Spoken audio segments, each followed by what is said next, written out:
Guys, welcome to the channel. In today's video, I'm going to show you how to delete Google Map history on Android.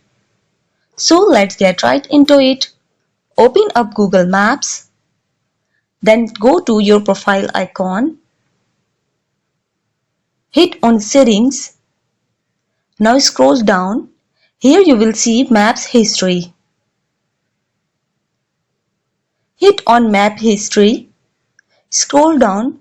All your map history will be shown over here. You can go with one by one, and if you want to delete all your history, just simply you have to scroll up.